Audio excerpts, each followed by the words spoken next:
Nous allons donc maintenant télécharger les exercices sur le site pour les ajouter à notre base de données. Je me connecte donc sur le site gestionnaire-exo.fr. Sur la page d'accueil, je dis qu'il y a 36 nouveaux exercices que je n'ai pas encore téléchargés. Donc on va les télécharger. Alors il s'agit des maths pour le lycée.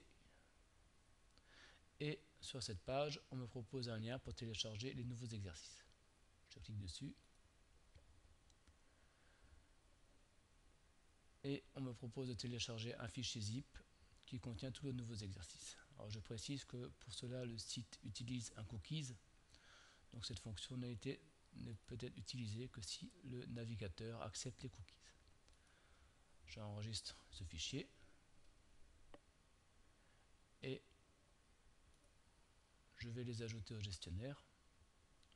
Je vais donc ouvrir OpenOffice.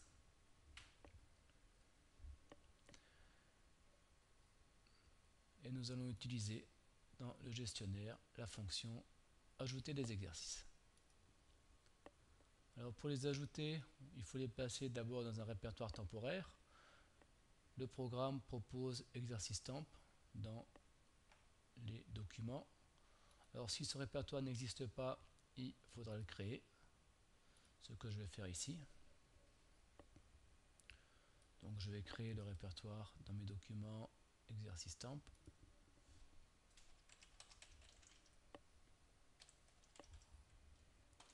Voilà. Et je vais y placer les exercices téléchargés. Donc ils sont ici. Je les sélectionne et je les déplace dans mon répertoire temporaire. C'est fait. Alors il y a des exercices Exo 20, Exo 103. Ces exercices seront tous ajoutés dans notre base de données. Et par contre, le nom pourra être modifié. Pour les exercices type bac, S, Amérique du Sud, etc., ces exercices, les noms ne seront pas modifiés. Et s'ils existent déjà, seront rajoutés. S'ils n'existent pas encore, s'ils existent déjà, pardon, on aura un message le précisant. S'ils n'existent pas encore, seront rajoutés. À ce propos, il y a une petite case remplacer automatiquement les exercices déjà existants. Si vous cochez cette case, il ne vous prévient pas. S'il reconnaît un exercice, il le remplace. Sinon, il ne remplace rien par défaut. On va déjà ajouter les exercices qu'on a téléchargés. Et il me précise que l'exo 20 semble être le même que le fichier exo 103. Alors, on va vérifier ça. Alors, dans le répertoire temporaire, tous les exercices ont disparu, sauf l'exo 20. Donc, ils ont été ajoutés à la base d'exercices. L'exercice de bac S figure à la fin. L'exercice 20 doit ressembler à l'exercice 103, donc nous allons vérifier. Je vais ouvrir l'exercice 103. L'exercice 103, c'est celui-là. Et l'exo 20 que j'ai téléchargé sur le site, c'est celui-ci. Donc, ça semble bien être un exercice, le même exercice. Sur l'exercice téléchargé du site, il semble avoir été mis à jour. On a rajouté une version à l'exercice.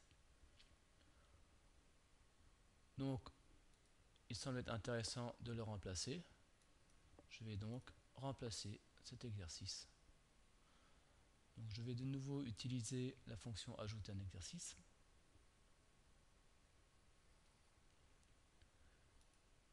Et cette fois, je vais cocher la case remplacer automatiquement un exercice déjà existant. Qu'est-ce qu'il va faire? Voilà. L'exercice 20 a disparu de mon répertoire temporaire. Et ça correspondait à l'ancien exercice 103. On va voir si dans ma base d'exercices, l'exercice 103, déjà, il a bien deux versions. Si je l'édite, il s'agit bien d'exercice 20 que j'avais téléchargé sur le site.